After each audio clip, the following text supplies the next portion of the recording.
If you have just an Xbox and some time, you can actually have a game library filled with some decent games at this point. I'm Falcon, and today on gameranx, the 20 best free-to-play Xbox games. Number 20 is APB Reloaded, which lies somewhere between Grand Theft Auto and an MMO. It allows you to play as either a cop or a thug in an endless conflict of crime and, frankly, some pretty wild stuff. It's a game that's been around for quite a while, but still is pretty decent looking, and offers a lot of customization as well as some pretty good Grand Theft Auto style gunplay. For me, APB Reloaded is kind of like what Grand Theft Auto Online should be, although in some ways it's a little more extreme and a little more stylish. It's a decent comparison and a fun game, though keep in mind it doesn't always work exactly right. Number 19 is Powerstar Golf, a game that's probably going to remind you a little bit of Hot Shots Golf way back. It's not that different, in my opinion. The mechanics are obviously very cemented in the sort of traditional golf game. There's no control gimmicks, it is the classic 3-click type golf game, and if I'm honest, that's the kind of golf game I like. Part of the reason why I'm not out hunting for new golf games is specifically that. A lot of the time they try to use novel control schemes, and I don't love it. Powerstar Golf is not a game like that. If you played a golf game on the NES, the SNES, or a PC golf game from the 1990s, you'll feel more at home in this game than, say, Wii Golf or something like that. It's also a pretty game, and if you miss games like Hot Shots Golf or Outlaw Golf, this is one you're probably going to want to try.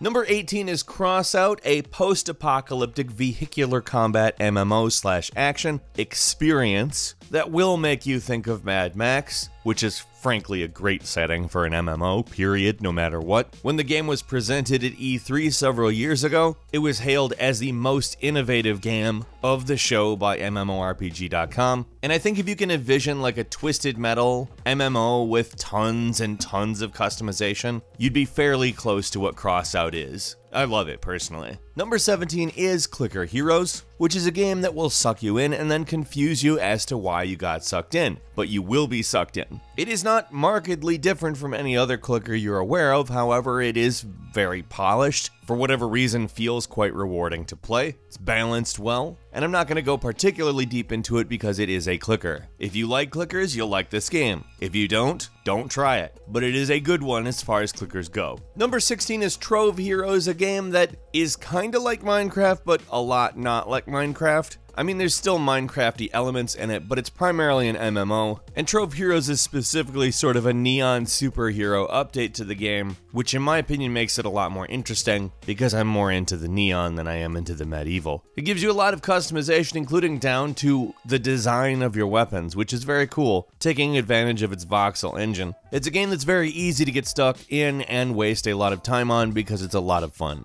Number 15 is ROBLOX, which is kind of a game creation platform. You exist inside the Roblox world and you create games, or play other people's games. There's a pretty impressive diversity of games on Roblox, including some shooters, some dungeon crawlers, just generally a lot of interesting things, and a way to scratch the creative itch. Number 14 is Dungeon Defenders 2, a tower defense game that is as interesting as it is colorful, and it is easily one of the most colorful Unreal games out there, and yet manages to take advantage of the engine in a way that doesn't push the need for horsepower, but looks beautiful. The game's a cooperative hybrid of the tower defense genre with some RPG elements that takes the idea from the original, refines it, makes it more complex without making it inaccessible, making it a must-have co-op, especially for parties. Number 13 is Pinbal FX 2 and 3, which is easily some of the coolest looking pinball you're going to find on a console. These are regarded as very good pinball games. Pinbal FX 3, for instance, won the award for Game Special Class at the National Academy of Video Game Trade Reviewers Awards. It's got a lot of great original tables as well as some licensed tables that use themes from such movies as Jurassic World and E.T., and the list goes on. These are great pinball games. If you're looking for pinball, there's really not a lot to find, but fortunately what is there is very good. Number 12 is DC Universe Online, which allows you to create an original hero character or villain character that places you in a story that involves all of the other DC NPC characters. They do a lot to make sure it's very interactive, but most of the conventions are just standard MMO. Not that that's a bad thing, it's a very good, high-quality MMO, and is a great deal of fun to play. Number 11 is Paladins, a game cut from the same cloak as Overwatch and Team Fortress. The game brings you an excess of modes as well as a lot of varied maps, and it'd be easy to confuse this with a game that you might have bought if not for the microtransactions. Oh wait, there's microtransactions in games you've bought. In my opinion, that makes a pretty darn good case for playing this game instead of one that costs money, although there are some issues with both the pay system and sometimes the servers, but most of the time this is a game that plays very well, it's pretty reliable, and it's, well, to put it plainly, very fun.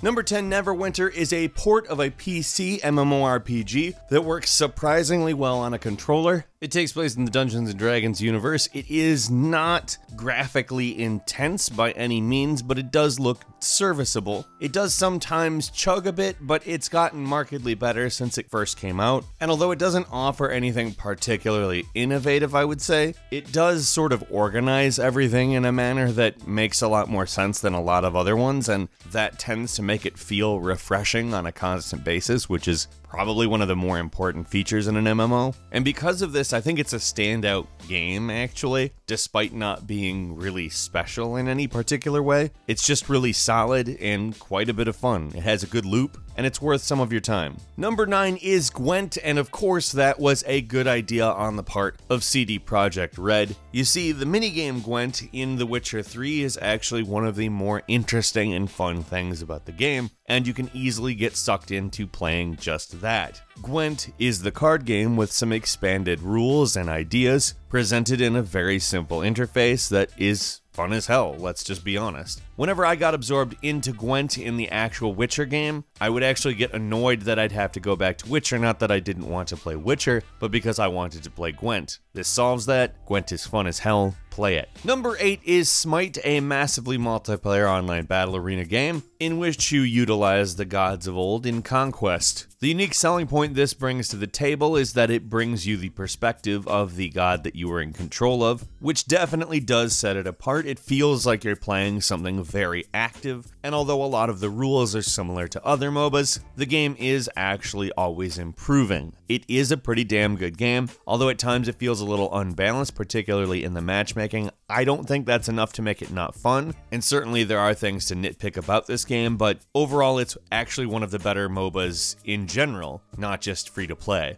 Number 7 is Path of Exile, a free-to-play action RPG that labels its microtransactions as ethical, and it does actually do a lot of different things from your typical microtransaction economy, specifically that there isn't an in-game currency, which is always nice to know, but basically what you're looking at is a game that does draw a lot of inspiration from Diablo, particularly the second in that series, and essentially runs a class-based dungeon crawling experience that, frankly, I can't help but think is a great game. Number 6 is World of Tanks, a game that accurately explains itself with its title. It is a massively multiplayer online game where you roll around in a tank and PvP the hell out of a bunch of other players who are also rolling around in a tank. While it is certainly an absolutely outlandish version of reality, the tanks are fairly accurate to real-life tanks, but with some degree of customization on pretty much every vehicle, and frankly, it's one of those games that just sucks you in. It's simple, but it's fun. Number 5 is Fallout Shelter,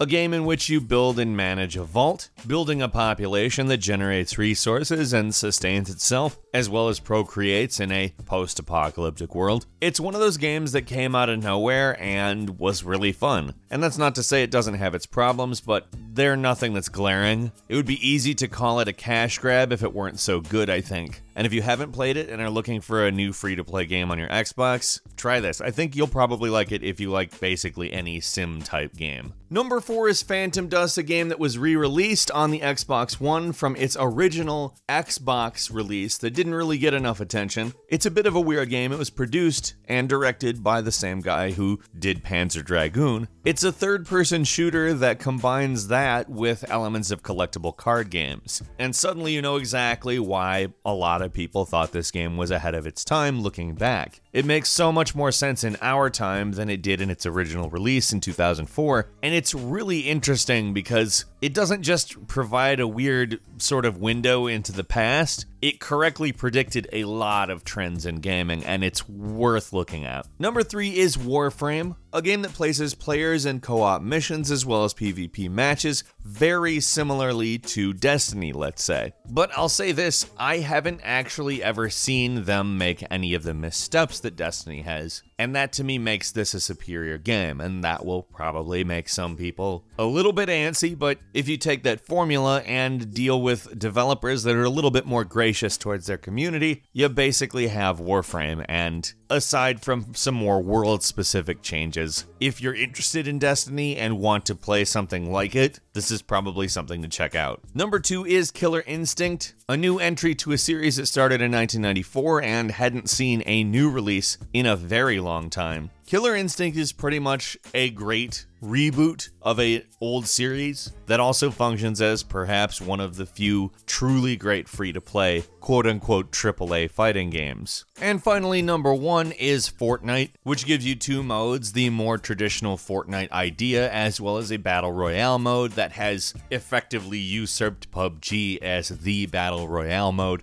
by having art style, unique items, and nothing that was purchased in an Unreal asset store, bringing its regular gameplay modes, building mechanics into the Battle Royale mode was an interesting idea, and it works out very well. Frankly, this is a fun as hell version of Battle Royale. I enjoy it, I play it all the time, and I've been playing it more than PUBG lately. That's not to say it's better, these are 2 different games, but this one is free to play, and I kinda like it a bit more.